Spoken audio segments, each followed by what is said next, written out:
बोला। आप सागर जिला से आए। अच्छे आए। कैसे आए? ट्रेन से।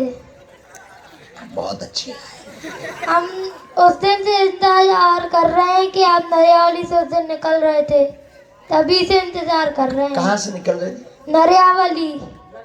हाँ नरियावली जी, हम क्षमा मांगते। आज्ञा करो, क्या आज्ञा है? आपके दर्शन की। बड़ी अद्भुत आज्ञा है। आ जाओ। चरण स्पर्श। ये तो टंगिया ऊपर। आ जाओ। अकेले? हाँ चलिए।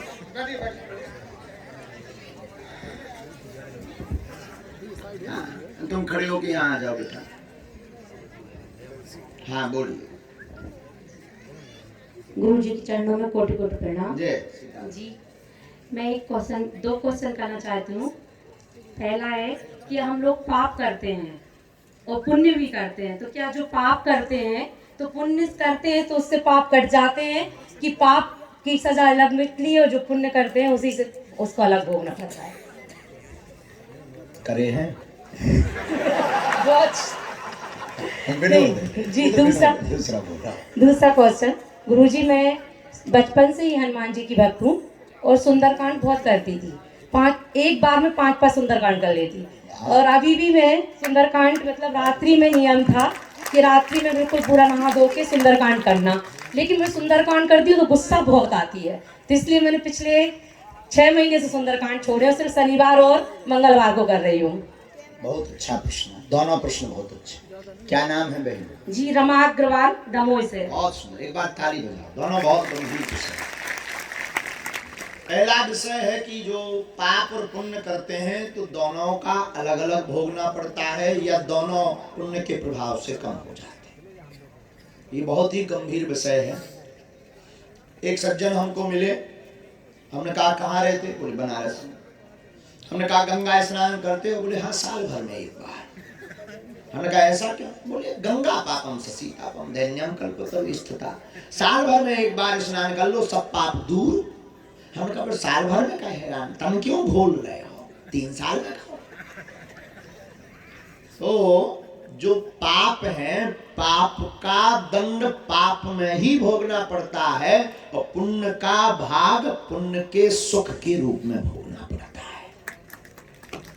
दोनों का भोगना पड़ता है, वरना तो ऐसा हो जाए कि जिंदगी भर व्यक्ति पाप करे और लास्ट टाइम पुण्य कर दे, सुख स्वर्ग मिल जाए। लोग भी बड़े चतुर होंगे, ऐसा नहीं है। जो बीज बोओगे, भाई चना ज्यादा बोओगे तो चना होगा।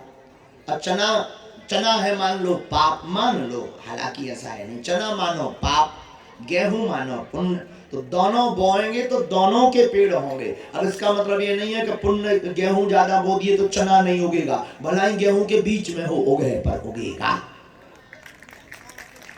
ऐसे ही पाप पुण्य है, इसलिए दोनों को ही भोगना पड़ता है, पाप को। हाँ, अब एक बात हम जोड़ेंगे।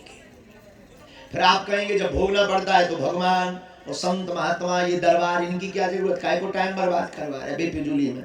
जब भोग नहीं है तो इनमें काहे को टाइम बर्बाद करे? तो बहुत अच्छा सूत्र है इसमें। संत महापुरुष भगवान की कृपा से पाप में मिलने वाला दंड अगर 10 सीढ़ियों से गिरना है तो 2 से गिरता है, पर गिरता है। और पुण्य ज्यादा होने पर भगवत कृपा या गुरु कृपा से जिस व्यक्ति को मंजिल 10 फुट की मिलनी हो, वो छलांग लगाकर 40 फीट ऊंचे स्थान पर बैठ जाता है। तो पाप और पुण्य दोनों को ही भोगना पड़ता है, शास्त्र ऐसा कहते हैं।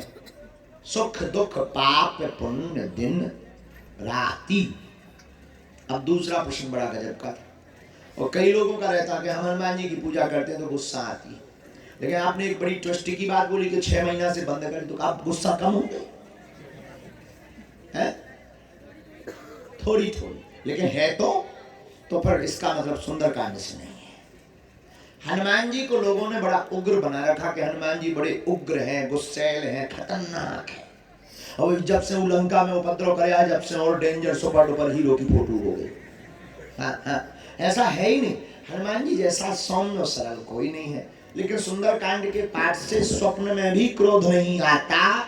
उनका अंश आवे तो सत्य बात पर जरूर क्रोध आता है, लेकिन राम राम जप करने से वो भी कम हो जाता है।